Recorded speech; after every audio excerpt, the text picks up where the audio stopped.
નમસ્કાર દર્શક મિત્રો, i7 ન્યૂઝ ગુજરાતીની સાથે હું છું આપની સાથે પાયલ બામણી।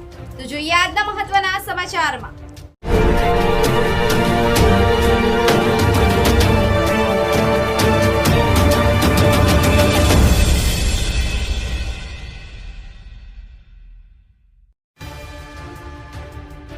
દાહોદ જિલ્લાના લીમખેડા તાલુકામાં પીએમ પોષણ યોજનાના સંચાલકોની ભરતીમાં યોગ્ય પ્રાથમિકતા અને ધ્યાને રાખ્યા વગર ઓર્ડરો કરી દેવામાં આવ્યા છે। તેવા આક્રોશ સાથે લીમખેડા પ્રાંત અધિકારીને અરજદારો દ્વારા અપીલ કરવામાં આવી છે। મળતી માહિતી મુજબ મોટી વાવ પાડલિયા બારા પ્રાથમિક શાળામાં પીએમ પોષણ યોજનાના સંચાલકોની ભરતી કરવામાં આવતા કર્મચારીઓ દ્વારા જાહેરાત મુજબ ભરતી નહીં કરાઈ હોય તેવું અરજદારોએ જણાવ્યું હતું।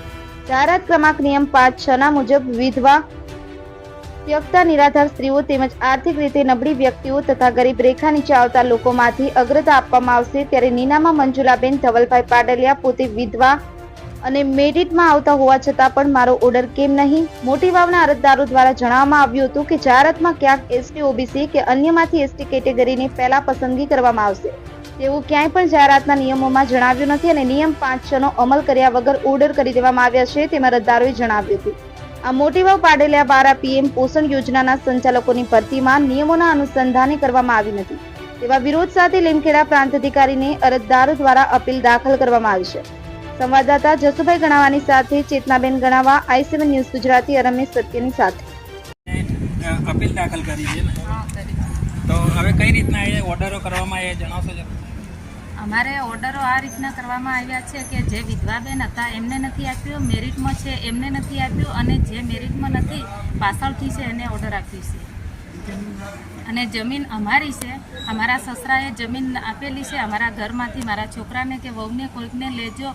લીમખેડા તાલુકામાં મધ્યાહન ભોજનના જે સંચાલકોની નિમણૂક કરવામાં આવી છે ત્યારે અહીં કેટલાક અરજદારોનું એવું કહેવું છે કે હાલ જે અમને ઓર્ડર કરી દેવામાં આવ્યા છે એ ઓર્ડરો કોઈ મેરિટ કે કોઈ ધ્યાને લીધા વગરના ઓર્ડરો કરી દેવામાં આવ્યા છે તેવું અરજદારોનું જણાવું છું। એવા જ એક બેન વિધવા બેન છે, એમને આપણે મળવાની કોશિશ કરી, એમની પાસેથી આપણે જાણીએ કે એમને ઓર્ડરમાં શું તકલીફ પડી છે, એમની અરજીનું શું નિરાકરણ દ્વારા એને ઓર્ડર કરવામાં નથી આવ્યો તે એમની પાસેથી જાણીએ। બેન, તમારું શું નામ?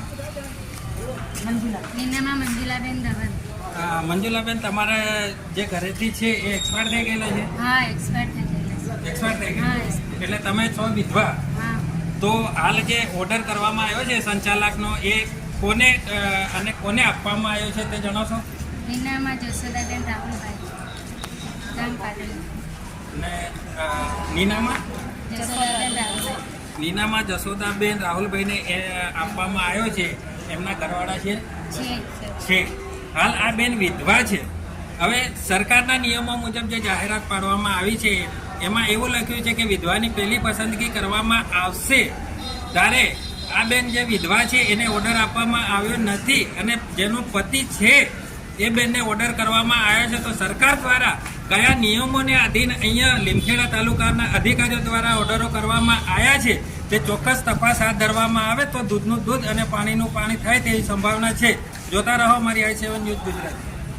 પ્રાથમિક શાળામાં જે ઓર્ડર આપવામાં આવે છે મધ્યાહન ભોજનનો, એમાં અમને કંઈક ને કંઈક ગેરરીતિ થઈ હોય એવું લાગે છે, એટલે મામલતદાર સાહેબને અમે અહીંયા અપીલ આપવા માટે આવ્યા છે।